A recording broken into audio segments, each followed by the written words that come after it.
காரணத்துக்குதான் இந்த அஷ்டபந்தன ஸ்வர்ணபந்தனாதிகள்லாம் சொல்லுவாங்க.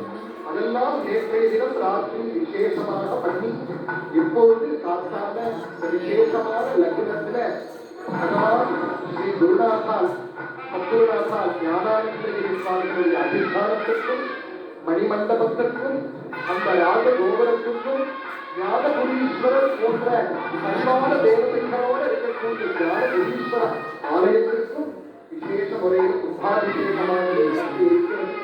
மகா கும்பாபிஷேகம் அப்படின்னா ரொம்ப அர்த்தம்னா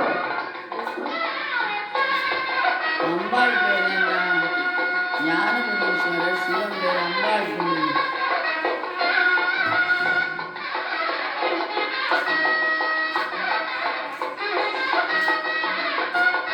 இந்த காகத்தோடு எங்கேயோ விழுந்துடுத்தோம். அம்பாளுங்க இடது காலத்தோடு எங்கேயோ விழுந்துடுத்தோம்.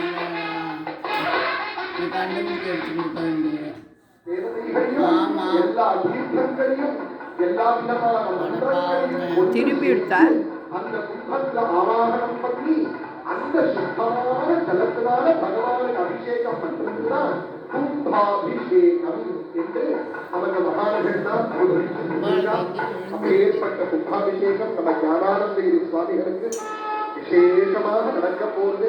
ஞானானந்தகிரி சுவாமிகள் சித்தி அடைஞ்சு 50வது வருஷம், அதுவும் ஒரு சிறப்பு இந்த வருஷத்துல இருக்கு.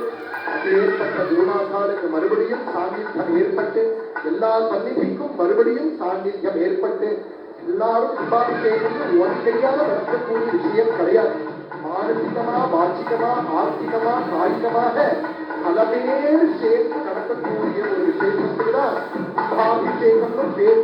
கும்பம் அப்படின்னா பல பேருடைய சேர்க்கைன்னு சொன்னோம் இல்லையா, அந்த கும்பம் இதுக்கும் அர்த்தமா அப்படிங்கிறதுனால பல பேர் பல பக்தர்கள் பல ஊருக்கு வந்திருக்கா. குருநாதாருடைய அனுகிரகத்தை பார்க்கணுமா சரி.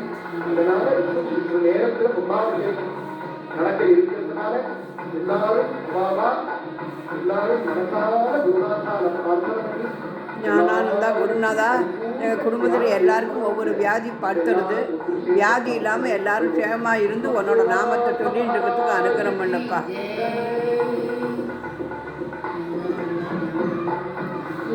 சத்குருநாதர் ஸ்ரீ ஞானானந்தா என்று பக்த கோடிகள் அனைவரும் உள்ளத்தில் தியானித்துக் கொண்டிருக்க யாகசாலை பூஜைகள் எல்லாம் நிறைவேறி ஜபங்கள் எல்லாம் புறப்பட்டு சர்வசாதகமும் மற்ற ஆச்சாரிய பெருமக்களும் இந்த கும்பாபிஷேகத்தை நடத்தியிருப்பதற்காக அவரவர்கள் ஸ்தானங்களில் எழுந்தருளியிருக்கிறார்கள்.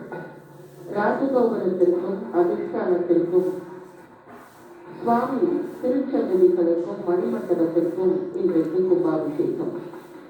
ஒரு கும்பாபிஷேகத்தை ஒரு முறை கண்களால் தரிசித்தால் என்ன வகையான புண்ணியம் கிடைக்கும் என்பதை சிவ ஆகமங்கள் தெரிவிக்கின்றன.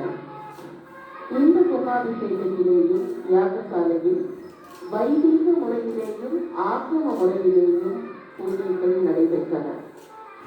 வைதிக முறைக்காக 3 குண்டங்களும் ஆகம முறைக்காக 14 குண்டங்களும் நிர்மாணிக்கப்பட்டு மொத்தம் 17 யாக கூட்டங்களில் நடைபெற்ற பூஜைகள்.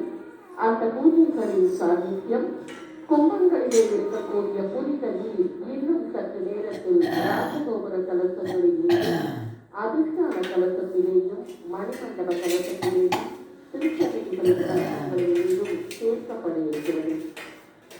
சுவாமிகள் அனைவரும் அவரவர் இருக்கக்கூடிய இடங்களில் எழுந்தருளி பல்வேறு விதமான கலச பூஜைகளை இப்போது பேசிக் கொண்டிருக்கிறார்கள்.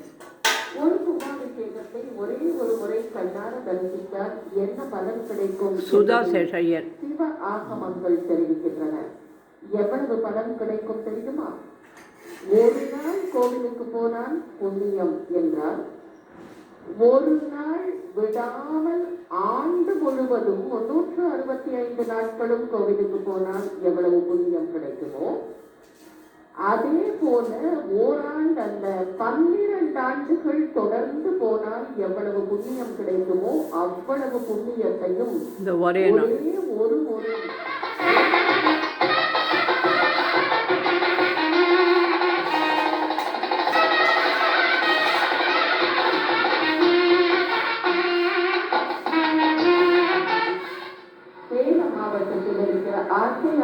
வீட்டிலேயும் தங்கியிருந்தது.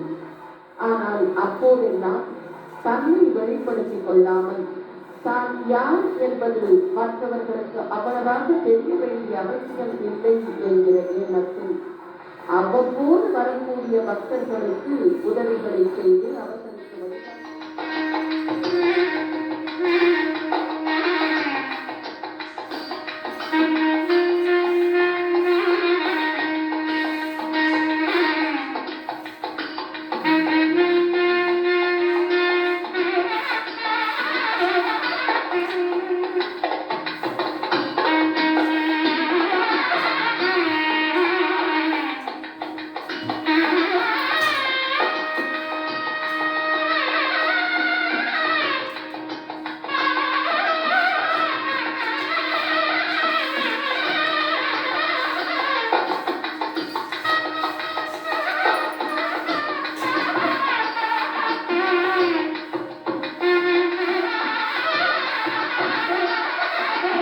அவர் எப்படி கட்டிக்கிறாருன்னு இவர் பார்த்துட்டு இருக்காரு.